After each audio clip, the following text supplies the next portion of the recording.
You know, a lot of our viewers know of your work that you're doing in conflict zones, in refugee camps, and in the developing world. Can you tell us a little bit about how the pandemic has affected the work that you're doing and how you guys have had to adapt?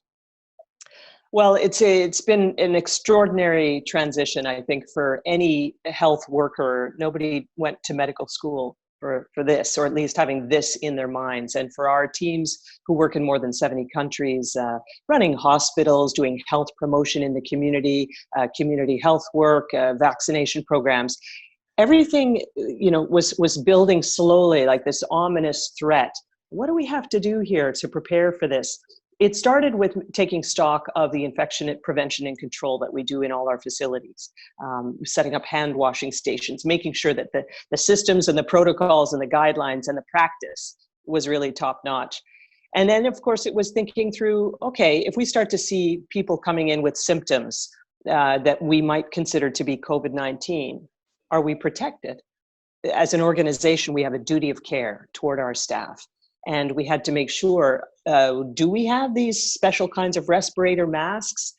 Do we have enough gowns, gloves, all the things that we're going to require if there is really a huge surge in the number of patients with exposure in the community, but more concerning to us, the exposure to our staff. Because once your staff, medical workers, start getting sick, and we saw this with HIV, we saw this with Ebola, we've seen this with other kinds of health crises, that once you lose them to sickness and they're out for many weeks, or if they die, then you end up being unable to stop the pandemic.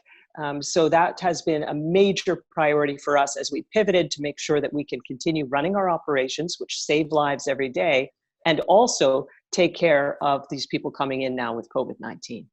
We have all this expertise in managing pandemics, stopping outbreaks. We want to be able to leverage that knowledge and that expertise. So we offered to help in hospitals and in nursing homes, long-term care facilities. Hey, we have some skills. Do you need our help? And it turns out many countries said yes. So even in the United States, we have now started activities. And this is not the usual thing for us. And it says something about the needs in the United States and the inequities in the United States. So we've offered support for homeless shelters. We've offered support in Puerto Rico with indigenous communities in New Mexico and in Arizona. We are working in those kind of pockets of need to be able to show that we are, in solidarity with Americans. And that's just an example of one of many countries where we normally wouldn't have our operations. These are rich countries. Why would they need a humanitarian organization? But we found that there really is an added value for us to be on the ground working alongside those health workers.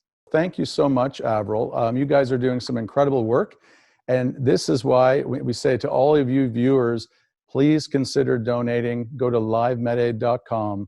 All the donations will go to Doctors Without Borders so they can continue this great work that they're doing. Thank you very much. Thank you. Thank you so much, Stephen. Thanks to everyone who's supporting us. Every little donation counts. It all builds a huge global movement to support the people that we're helping in 70 countries around the world. So thanks again, Stephen, to everybody on the LiveMedAid team.